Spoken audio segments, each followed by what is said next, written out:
Yay. Good morning, Jenny. How are you? I'm good. How are you today? I think I did this last week where I was having little choky jokes. But I'm great. I'm just about to click on let's go live, and Awesome.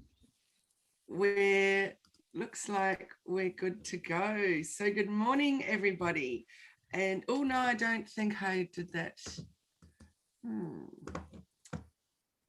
Just see what's happening, Jenny. Sorry, I just That is okay. Saying hello to everybody who's joining us at the moment. We may be going live. We may not be going live. Who knows? Brenda Francine, so lovely to have you on the Zoom this morning. And one of our favorite topics is on today, so I'm looking forward to it. It looks like we are live. Yay, we made it. And yes, good morning for another session of bite-sized conversations with me, Kylie Mowbray from Hello Media, and Jenny Walk from Elephant in the Room Consulting. How are you going today, guys? I'm great. How are you?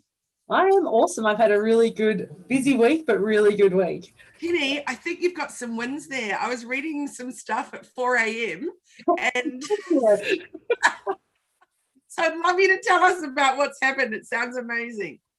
It's quite out of the blue. I got an email from Beam in Business, which is an online platform for mostly women, business women, and they said that I'd been nominated for a Woman to Watch for 2021. And I was like, what?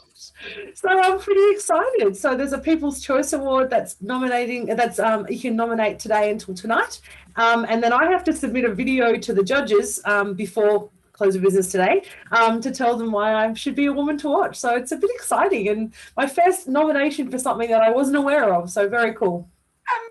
Amazing. That's so awesome. And what are you going to say about why you should be nominated? Because you know what? I think we've all got a lot of ideas that we could share with you of why you should be nominated. But tell us what you're going to say.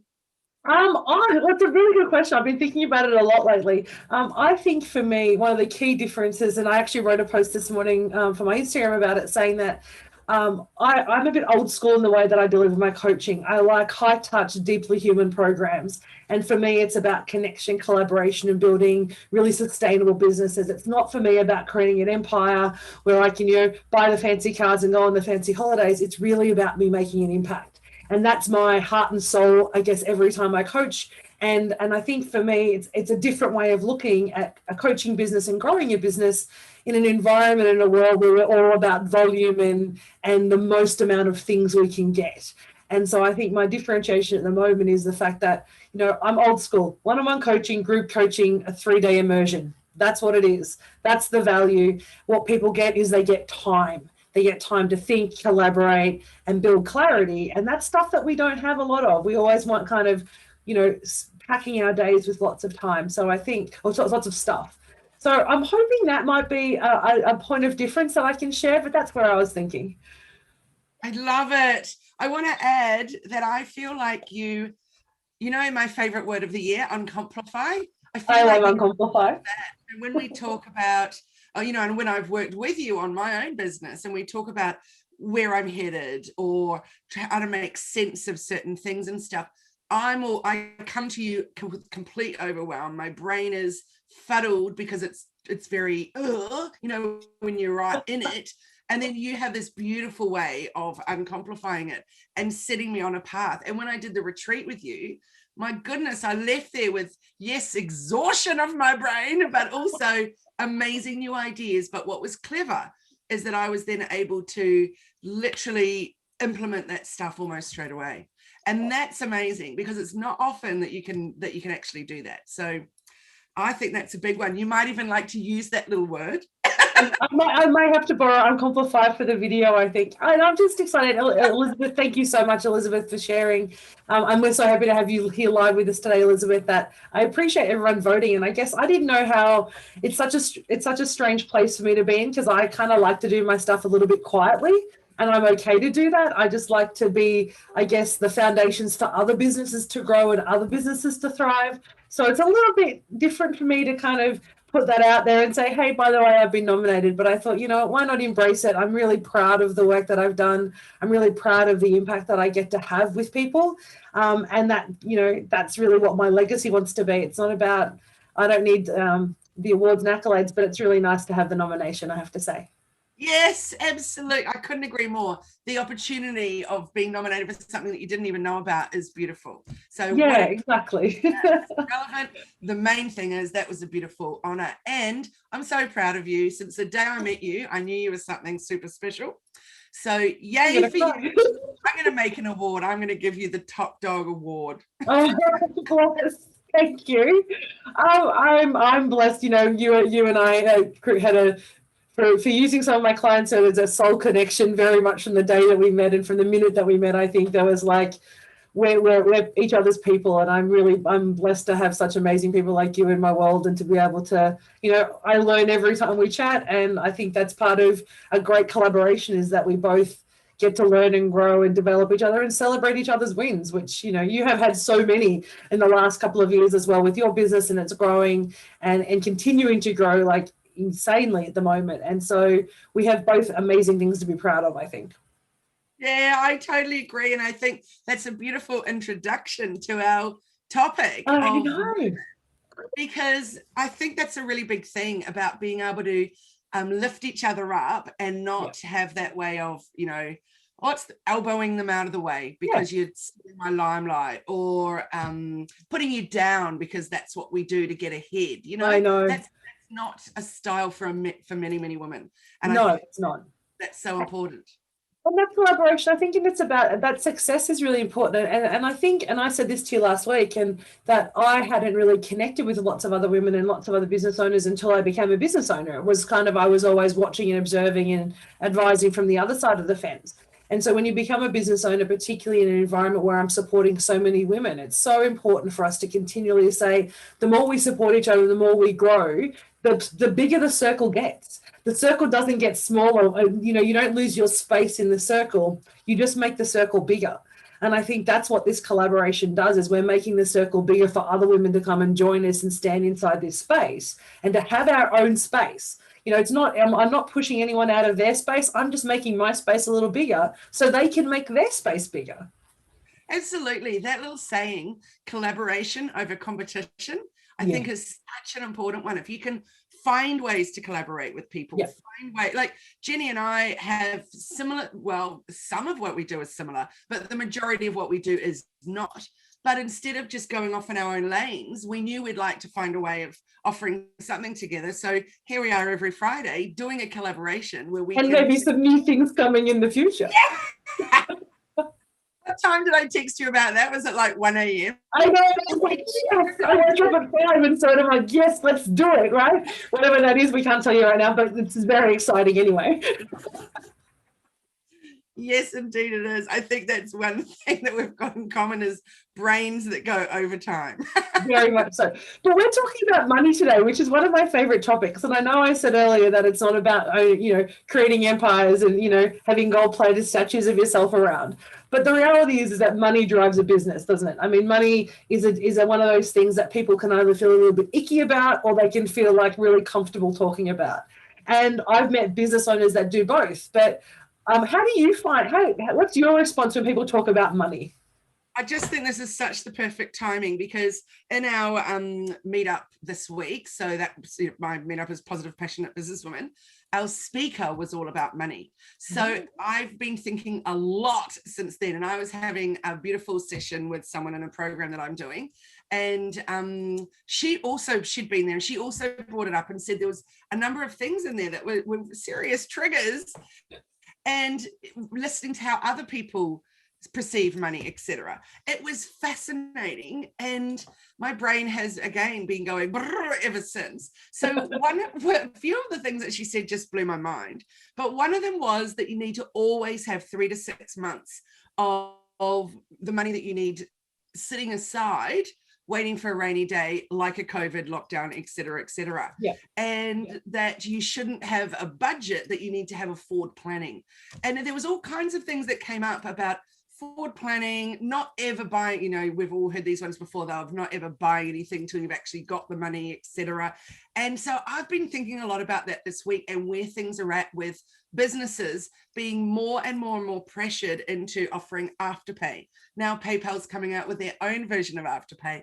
There's open pay. There's all these different ways that you can get it now and pay for it later. And I'm even noticing people in our space, Jenny, with coaching that are also offering that.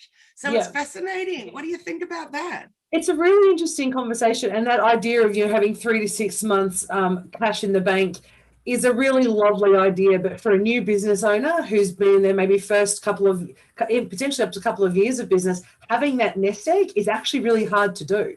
So while it's an idea for when you become established and as you grow and always trying to put money aside for the business, there is a balance with that. And as you start to grow and when you first start to build a business, you do need to spend money on some things. And I used to be really restrictive about what I'd purchase and be like, oh, maybe I shouldn't buy that or maybe I shouldn't buy that. But I've got to tell you, since I changed my view of that and said, you know what, if I need it for my business, if I think it's going to help me right now, then I'm actually just going to find a way to get it and I'm going to organize that, whatever that looks like for me. And actually in doing that, it's actually given me freedom and flexibility. And the result has been I get more people coming to me saying, hey, can I get some work? And I don't have that same feeling around, oh my gosh, what's going to happen? And so because I've let go of any restrictions I have about whether or not I should spend, and just decided, is this going to do well? Is this going to help my business? So I changed the conversation when I spend any money in my business, and I often tell my clients to do this, is work out what your goal is in your business. So if your goal this year is to build, you know, to get 50 clients or get 100 clients rather than the revenue amount, and you say, if I purchase this thing, whether it's a coaching package, a downloadable, whatever it is that going to help you get more clients? If the answer is a resounding yes, if I get this one thing or purchase this, whatever it is, it's going to help me build my business, develop my work, whatever it is, then you should buy it because it's going to actually add value to your business. If it's something like, I want to buy a really beautiful watch because I just feel like I should right now, because when I wave my hands on camera, I want to have the watch on, you maybe go, maybe it's not the right time to buy the watch. Maybe focus on the stuff in the business and then you can do the other pleasure stuff later. That's how I discuss money with my clients. I love that. Yeah, I totally agree with you about watches. Like watches the days, or mine, it's going to give me my messages, which I like. But I totally agree. I'm absolutely all about investing in myself and my company to grow it and to be able to help more people. So I don't mean grow it so that I can bring in more money. It's so that I can actually do more people and also, you know, the charity that I run, etc. So it's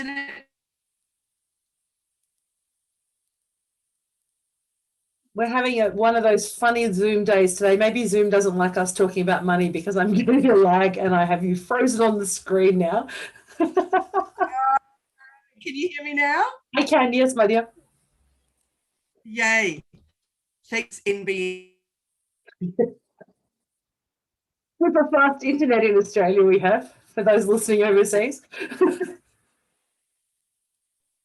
Just invest yourself, investing in your company, moving forward. So I totally agree. I waited till I'd actually saved it up and then been able to spend it on the business. I never would have done it. I literally had to take the plunge and trust that I was actually going to be able to grow from my. It definitely feels the right thing to me to do is the opposite of what they. But in a perfect world, I would love the idea of you know just having this crazy amount sitting there that you can you know. And I think as you grow, you get the opportunity to have that. Like you get to points in the business, and there's been times in my business when I've grown, you know, as we've started going, oh my gosh, how am I going to get the next bill? Because I'm learning and growing and going, what is going to happen? I mean, I started my company literally with $43 in my bank account, but I just went, you know what? I have this feeling it's going to work. And I just trusted that what I was doing was in the right space, that I knew I was going to make mistakes and I was okay with that. And I actually went, you know what, I'm just going to do it. And I've had highs and lows like we have all had in business. But as soon as we let go the tether that money brings to us and have this connection, I think even if you want to earn $1 million a year or 2 million or a $10 million business, because that's something that you really want to, strive for and that really drives you, there's nothing wrong with that. And I think we often worry about when people talk about, oh, I'm not just getting clients to make lots of money. Well, in some respects you are, and that's okay. But it's what you actually decide to do with your money and how you value that is actually what matters. Not what anyone else thinks your money should be or for. It's actually what resonates with you, your family, your tribe, whatever that is. And I think that's really the focus, because I know some great businesses. In fact, I was talking to some this week, who've gotten phenomenal contracts that have come to them in the last couple of weeks that are multi-million-dollar contracts. And so they don't stand up and say, by the way, I'm now going to become a $15 million business. They just do their thing. Like if you go to their website, it's a fairly, there's not a lot of pomp and ceremony on their website. They just get on with work, right? They just get on with their business. But there's some personal satisfaction to know that you are in demand and that people want to work with you and that you are successful. And that's a personal pride, in a lowercase pride, rather than that kind of, pompous chest thing. And I think often we connect money with this ego. And I think that's the tether that we need to break, because money and ego don't work well together. And when they're separated, amazing things can happen. Yes, isn't that true? Ego is such a thing about it. And talking about, even just having the bravery, I think, to reach out when you need help, and particularly in a money sense. And, if you've got a business that you feel is absolutely doing the right thing, but you're not bringing the money in, how do you then, I don't know what the right word is, but, stand up and say, I need help. I need to actually spend money to be able to make money. That's the big one, isn't it? And I think that, and I used to kind of, that always never, so that never sat really well with me, that spend money to make money. I thought that just seems a bit weird. Just when I was, quite younger, and I was like, oh no, I need to save, because you have that need and worry about what the future is going to look like. But then when you realize that when you actually have that freedom and go back to the question about why I need it, and if I need it, then buy it, it sets up that intention. If I need it, I'll buy it. That's what you want your clients to think, don't you? You want your clients to come to your program and say, I need to work with Kylie, I need to work with Jenny, so I'm going to do it.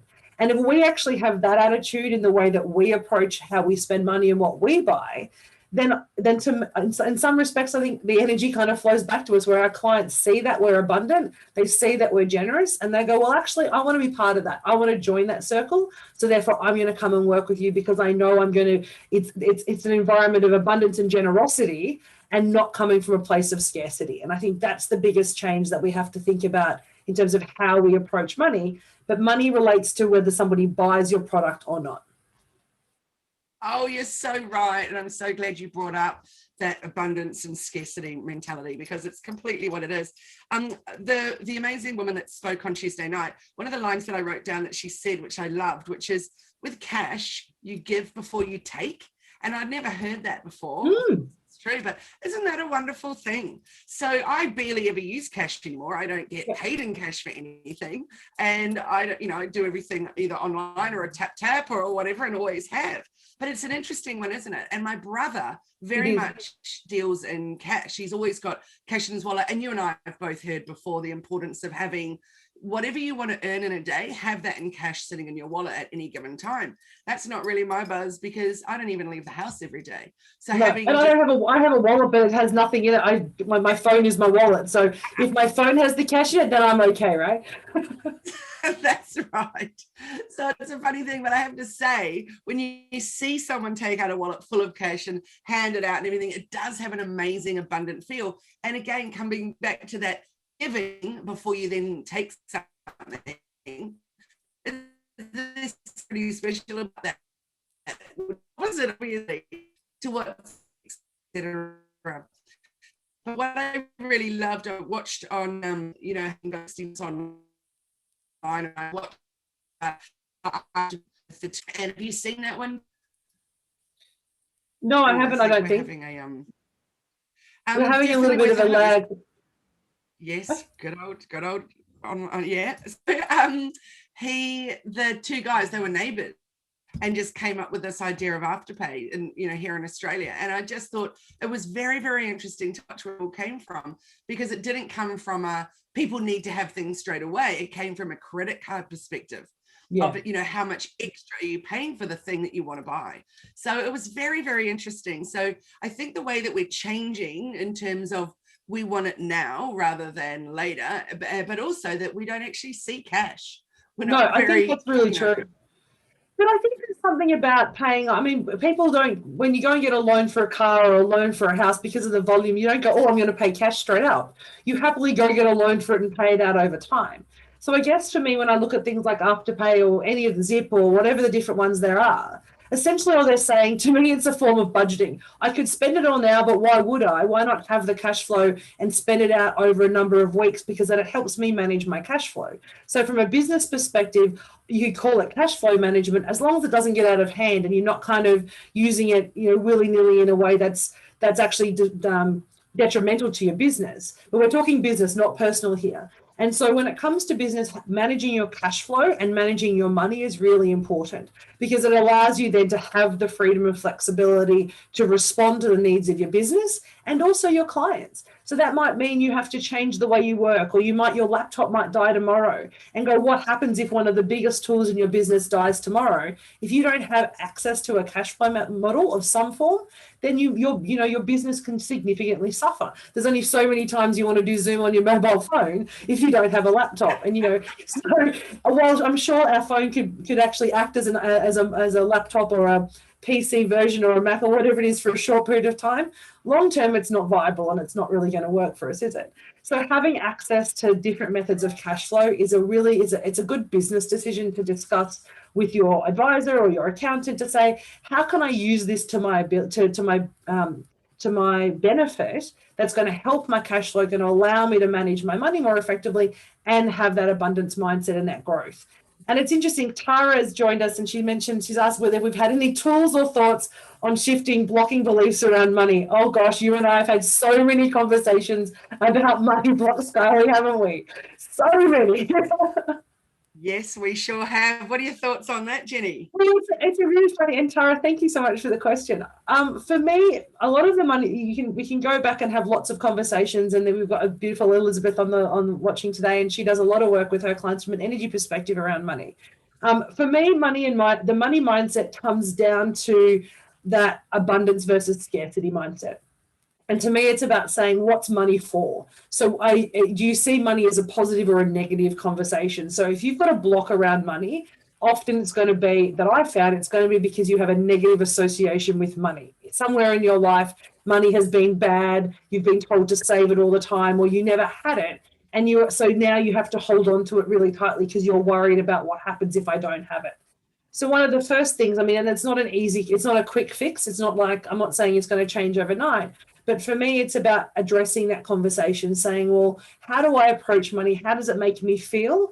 And how do I become more comfortable talking about it when I realize it's just a form of energy? It's just something that's part of the business. In the same way I pick up my mobile phone or a pen, money is simply a resource. And when you take the power away from money and recognize it's just a resource that you can use, you can keep, you can share, you can hold on to, or you can throw away, it's just resource, and separate that emotional connection with money, then it actually starts changing the way you use it in your business and also your life.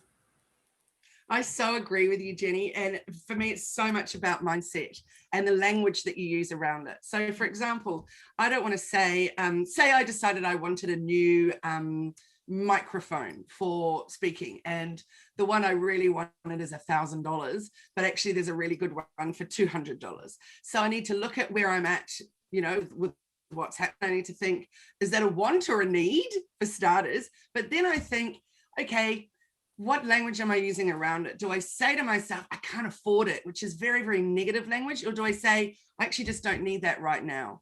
Or I just don't want to invest that right now. So when you talk about investing in something as opposed to, I can't afford it, it just gives you such a different feel to the way you perceive yourself in the world. And are you feeling successful are you not feeling successful? Also looking at how far you've come in the last year. You know, are you feeling like, oh, my business is still not successful? Well, success is something different to everyone, but actually, have you moved a lot further forward than where you were this time last year? That in itself is an amazing growth, even if you're not seeing it in monetary terms. So I definitely think mindset, but also the language that you use around money is so incredibly important.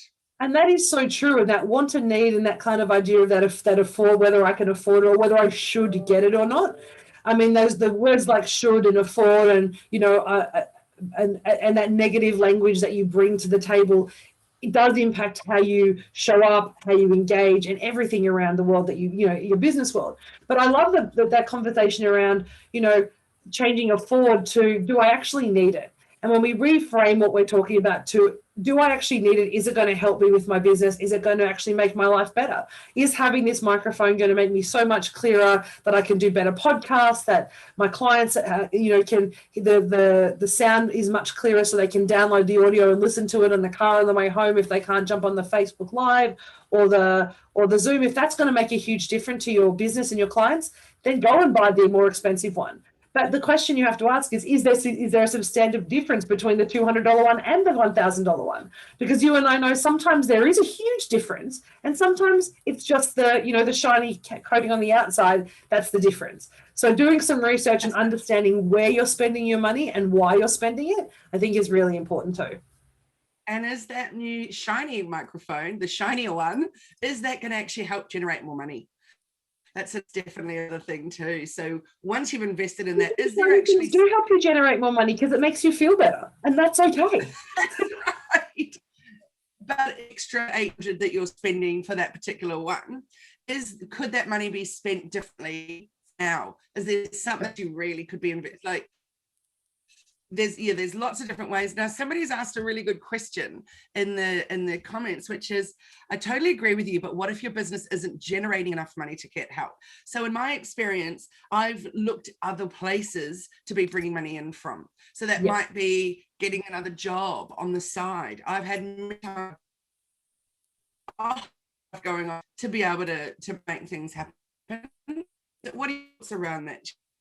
I actually think that people, I actually think a lot of time people think if you're in business, it's either business or nothing. And I think that's one of the biggest kind of blocks that people can have about business. I have some amazing clients who their business is there, that they want to grow this business, but they recognize at the moment they don't have the foundations yet to actually create income and generate that revenue. So they've gone and got a part-time job or doing some work somewhere else to cover, I guess, that milk money, the rent, the basic stuff you need to live, that kind of Maslow's hierarchy of needs, base level of needs, so that they can actually then focus their energy in the right way on their business. If your business isn't generating income, there are other options, and I completely agree with you, whether it's part-time work, whether it's doing some freelancing, whether it's, you know, working with an old client or partnering with someone and doing some, you know, consulting or some affiliate work with somebody. There's always a way to generate a small amount of income somewhere else. And when you have that, it takes the pressure off your business needing to be successful right this second. And that pressure and that overwhelm can actually restrict your growth because you're so worried about what happens if this doesn't work. Then that kind of need and desire of wanting success actually transforms to kind of a little bit of negativity and desperation. And then you don't actually show up the best version of yourself. So I think it's important. Like I've done that in previous lives. When I first started the business, I got a short-term contract to cover my business as I was growing. And I did that because I knew that took the pressure off me, but allowed me to focus on growing the business when I had that. Then that was my focus. It wasn't about, oh gosh, how am I going to pay rent? It was actually about, you know what, I can now focus on talking to clients and building great programs and developing the things that I need to do, those foundations to grow the business. And Jenny, I've never had a partnership in business terms, but I wonder for some, if that is potentially a great way to look at it. So yes, you would be bringing in less money because obviously you're halving it, but also in terms of dividing up the workload and who does what and each doing what they're best at is often a really good way to go with that. But I met or had a couple of clients many, many years ago, and they had a shop. And what really intrigued me when they went into this partnership together and did this amazing shop, they said they made a rule that each person for the first 3 years had to do three days a week outside of the shop, so that they for 3 years weren't going to rely on the shop for the money coming in for themselves, that they could invest that money back in. And they'd worked out that it was cheaper to employ people to work in the shop on those other days than it was for themselves to be in there, because they both had, previous careers, so they could earn more money doing something else. And that business, it's probably been 10 years that they've had that going for now, and it's amazing how successful they've been. But they were really strong and strict with what they stuck to about what they could do to grow it more quickly. And what I love about that example is it's actually recognizing that the way you do business does not have to be the same as the person next to you. In the same conversation around money, what you think is a lot of money is not the same as somebody else might think is a lot of money. And so, I've been to workshops where you see the guy comes in and, he's flaunting his Maserati and he's got amazing, great suits. He's going, how awesome am I? And he talks about going on this holiday that wasn't that expensive, that for someone else who's starting in business would have been like a luxury escape, right? And so that perspective about what's a lot or what's a little, or how you should show up in your business, is entirely up to you. So if you're starting business and you're like, I don't think I'm going to have enough money in the business to cover my clients, then build your business around a multi-layered approach. I'm going to work part-time and do the business. Or if the business has to be the reason, then say, is there a grant I can do? Is there a government program that's going to support me for 2 or 3 months while I develop this program? Or can I go work in someone else's business? Can I say to someone, hey, I love what you're doing. This is something that I want to learn and develop. Can I come and work part-time for you while I develop my business? So thinking outside the box and outside the square about how you run your business, I think is so important, particularly in the current environment where, we're in Brisbane, we've had 3 days of lockdown. It's now been extended for another week, but only in two local areas. The other 10 or 9 local areas are free from lockdown. So there's all these changes happening all the time. You can't, you need to be flexible and agile in the way that you approach your business and the way that you approach, setting it up in the foundations. Wow, I'd missed that news flash about Brisbane extra week. Is that your areas though? Just 2. The rest of them are free to roam around, just us. What about, was that yours, your area? Yes. Oh. How is lockdown? At home. I'm recording videos all day tomorrow, so it's all good. And that's during the middle of school holidays too, so yeah. Awesome. I think we worked out COVID loves school holidays, because the last 3 school holidays we've had lockdown in the first week of every school holidays since mid last year, since we're actually since school holidays existed again in the same way. So I think it just likes to have people at home and hang out with our kids. Yeah, indeed. It's interesting times, Jenny. It really, really is. So what's your final tip for people, and your thought about money and how we can actually use it, better and engage with it differently in our business? I'm going to use what Elizabeth said. I absolutely love it, which is, she said in the chat, one of the things I learned from Richard Branson's book was to take risks in biz. I've always committed before I could afford it, and it's paid off. And so it's not necessarily the best advice that would come from maybe an accountant or something, but I agree. I absolutely have always trusted that that's the right thing to do, invested and found a way to do it, and then jumped in boots at all, because I'm someone that wants to grow fast. So I'm not the slow burn, which, obviously works really well for other people. So for me, it's like, boom, if it feels right, do it, jump in and trust that it's going to work. But also my other tip would be around that language. So very much around the scarcity language. So eliminate the scarcity language, accentuate the abundance language, and off you go. What about you, Jenny? What's your final tip? Probably very similar. And I think mine comes down to, when you look at money, money is just a resource. Don't have any emotional connection to money, and look at ways to break that emotional connection you have with what money is to you. Money is simply a resource that you can use in your business and your life to allow you to do things, to create freedom and create opportunity. So if you think about that, money gives you opportunity, and opportunity brings you money. So if you open that space and, like you said, jump in, be committed to it, find something that resonates with you first, and that you'll really kind of know is right for you in your business. And then if you do that and you spend the money wisely in that way, then to me, abundance will follow. Wonderful. We're really finishing on a high with that beautiful word abundant, aren't we? I know. Bring it right? on. So where can people find a little bit more about you and get to know you a bit more, Kylie? Hellomedia.team is my website, and then the same on Instagram, and hellomedia.dreamteam on Facebook. And I would, of course, love to connect. What about you, Jenny? How can people track you down? So on Facebook and Insta, I'm Elephant in the Room AU on Facebook and Instagram, on LinkedIn, Jenny Walk, and on our website, EITRconsulting.com. But we love hanging out on Insta and Facebook, so come and find us there. Awesome. And I'd just like to say that we'll be sharing the link for people to vote for you for that wonderful nomination. So look out for it, guys. And also we'll put it into the caption of this one as well on YouTube, etc. So good on you. Very proud of you. And I hope you have a great recording tomorrow and that you find this lockdown enjoyable. Have an amazing day, and we will chat next week. I'm excited. I look forward to it. Thanks for joining us, everybody. See you, everyone. Thanks for everyone's questions. Bye. Have a great day. Bye.